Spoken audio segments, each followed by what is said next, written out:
sang my song, and if you never bobbed your head to my raps and my poems, could you at least listen? Am I merely just a rapper, poet, revolutionary? Am I that rebel that complain only when it's necessary? Am I that Christian who's hypocritical in my views, merely trying to make a change? So many thoughts consume my mind that there's no time to react, so I reflect, rely on self, and give back what was given. Risen to higher heights, but the depths consume me to places and spaces my consciousness left behind. Faces of a powerlessness and people. Discouraged because society saying we equal. This is my life, not to be repeated like a sequel. There is only one life to live.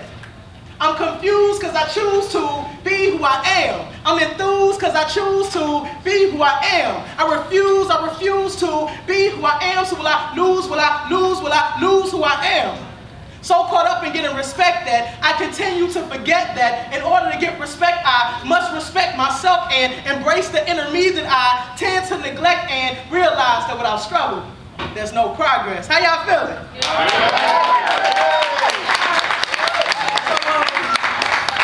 This next piece I'm gonna do is actually a piece that I wrote and I dedicated to people who are victims of domestic violence.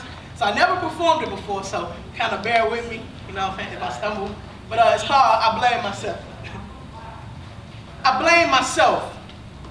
If only I had supported him more, then perhaps he would have never slammed my body to the floor, threw me against the door as I would drown in my own blood, blinded by his actions but believing that this was love. For love would never hurt me, it wouldn't cause such pain. Love wouldn't have me begging him for mercy in the rain.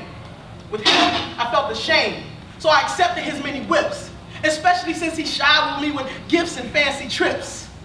The first time he said, "I'm sorry, I'll never hit you again," I secretly believed him, and I thought that we would spend the rest of our lives in bliss until the second assault. And every time he would hit me, he would convince me it's my fault. I evaluated those bruises. I studied my many scars, and every time he struck my face, all I saw was stars. I dreamed of better days, but I was a prisoner in his wall. And I was not released until he was placed behind bars. So learning to love myself has been a long and hard process, but a necessary action to eliminate all of the stress. The stress from domestic violence that has caused me such strife. But today I stand strong, leading a positive, healthy life. All right. I use my story to tell others that you can overcome too, that there's a purpose for your pain and everything that you go through.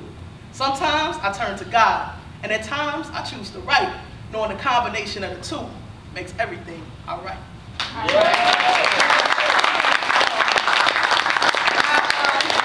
And another piece I got called Ghetto Song.